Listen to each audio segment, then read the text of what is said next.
Hi, my name's John Price, and this is one of a series of video clips about competitive bidding in bridge.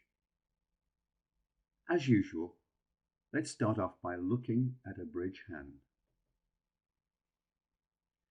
This hand has got 4, 6, 7, 8 high card points. It's a very common sort of hand. When you pick up a bridge hand, about a third of the time, you'll have a hand with something like 6 to 9 high card points, and this fits into that particular range. That's one every third hand you have will have some look about it like this: 6 to 9 high card points. A below average sort of hand, a weak hand, but not too weak. But this particular hand has got an extra feature which is rather nice. You have got those 6 diamonds.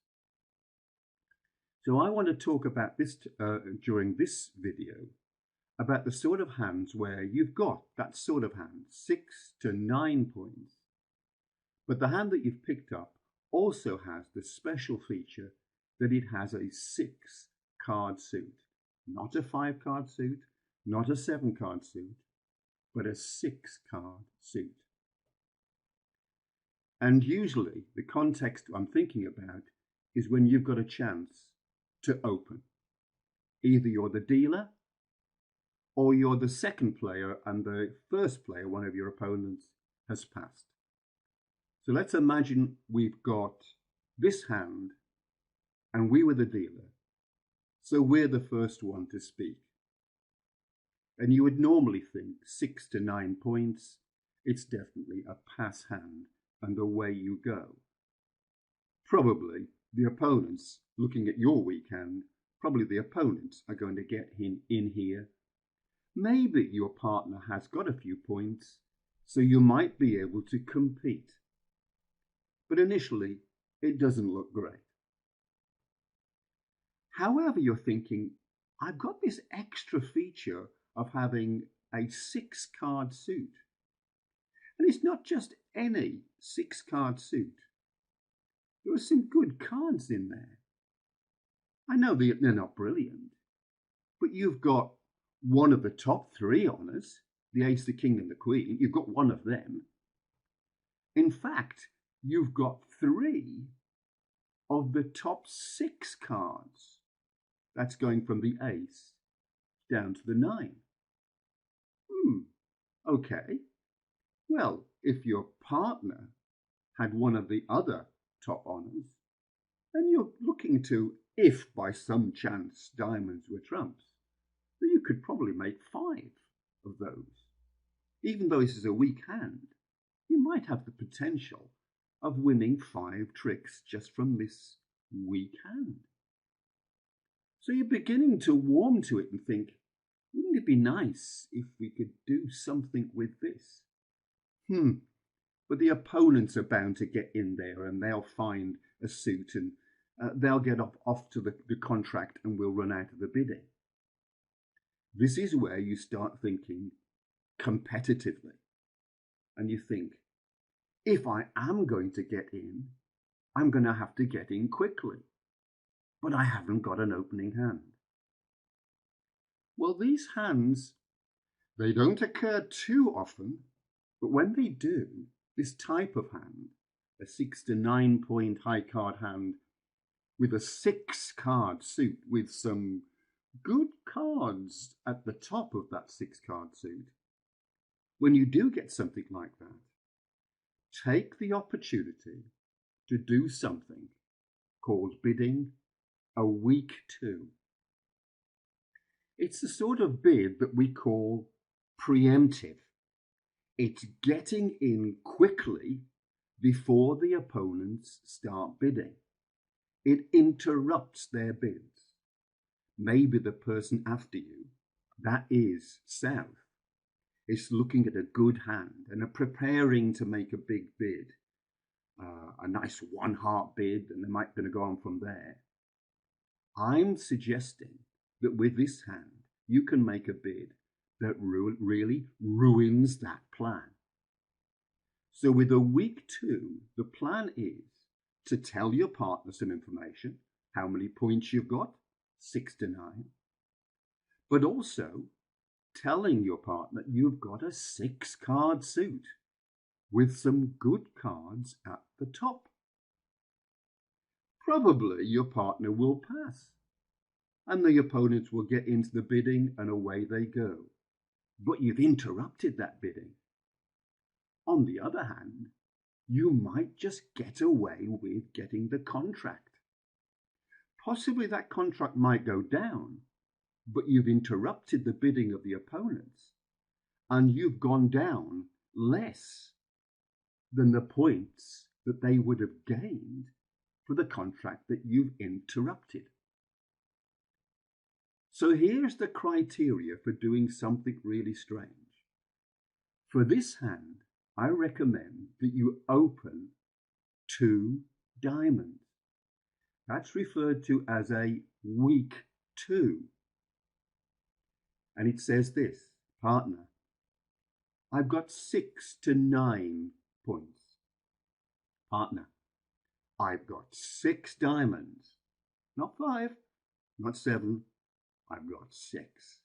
And partner, I've got a few good cards at the top of that 6-card suit. Now let me clarify what I mean by that. It has to be pretty reasonably good cards at the top. So I suggest this. Rule number 1, you have to have one of the top 3 cards. The ace, the king, and the queen. Okay, this time we've just got the queen, but it fits into that rule number 1. Rule number 2, you have to have 3 of the top 6 cards. Well, that takes you going from the ace down to the 9. Well, we fulfill that as well. We've got the queen, the jack, and the 9. So I would suggest that this hand just fulfills the requirement of a weak 2. Good. So you open 2 diamonds, and then you sit back and you just see what is going to transpire from this. It's a great bid. It was one of the earliest competitive bidding bridge tactics that came into being when bridge was invented. Let's look at another hand.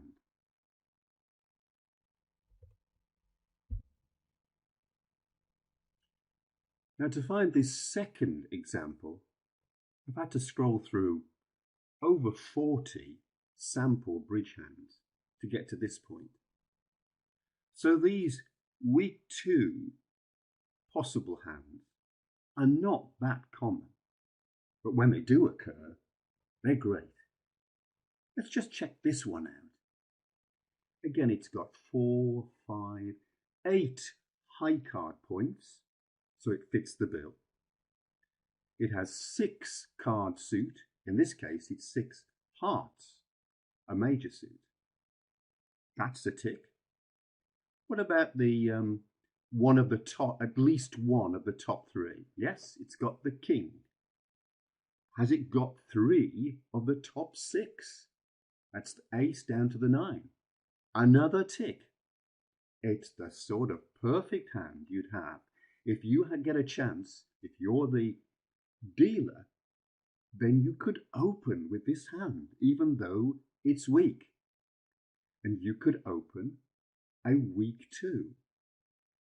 The invitation here is to bid 2 hearts, not 1. It has to be 2 hearts. And that's the signal to say to partner the sort of hand you've got. And it describes it really well. In this case, hearts are higher than diamonds. So this one is even better at its role of trying to jump in there and grab the contract, but more particularly to interrupt any conversation in terms of bidding that the opponents might have. You are being very competitive here by using this weak two trick, but it's a great bid. So the higher up you go, diamonds was okay. Hearts is better because it's that much higher. And of course, if we found one, a hand with 6 spades that fulfilled the criteria was the best of all. Because then, if the opponents are going to have to bid, they're either going to have to go start at 2 no trumps or start their suit bidding at the 3 level. And that could be dangerous. So here's another great example of opening 2 hearts. Yes, things could go disastrously wrong. If you've got a weak hand and your partner's got a miserable hand, then if they do leave you in 2 hearts, you could go down quite a lot. But wait a minute, if you've both got weak hands, then the opponents have got strong hands together. They should be in a good contract. So the hope would be you go down less by being in a 2-heart contract than you would be if you allowed the opponents to find their suit, maybe 4 spades or maybe 3 no trumps. That's the strength of a weak 2. Here's one last example. Is this an opportunity to open a weak 2? Let's go through the criteria. High card points. Well, this one has got 3, 4, 7, 9 high card points. Mind you, that's singleton queen of clubs. I'm not sure if I would want to count that. But it's a tick for 6 to 9 high card points. 6 card suit? Yes, spades. The best of all to work out this preemptive strike of getting in really quickly. So that's a tick. At least one of the top 3 cards, the king of spades, that's a tick. At least 3 of the top 6 cards. That's ace down to 9. Well, we've got the king, we've got the jack, and we've got the, so close. We do have the 8. What do you think? Should we count that? Well, there are lots of definitions of how you should use the weak 2.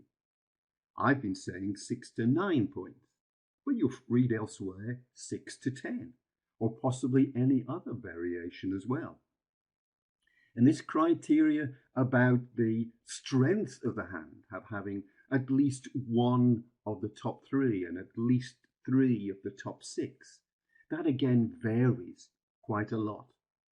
This is a less well-defined sort of bid in bridge. But if you're going to follow my criteria, then this one doesn't quite fulfill it. There will always be hands that are just on the edge, the borderline of the criteria you've decided to follow. I think the key is this. Once you've made a decision about what the boundaries are, then stick to it. This one, if that 8 of spades would have been a 9 of spades, I would have opened a weak 2. But it isn't, and I'm going to stick to that. So I'm going to say this is an example where, no, you shouldn't open 2 spades on this hand. I hope you found this a useful session. Thank you for listening.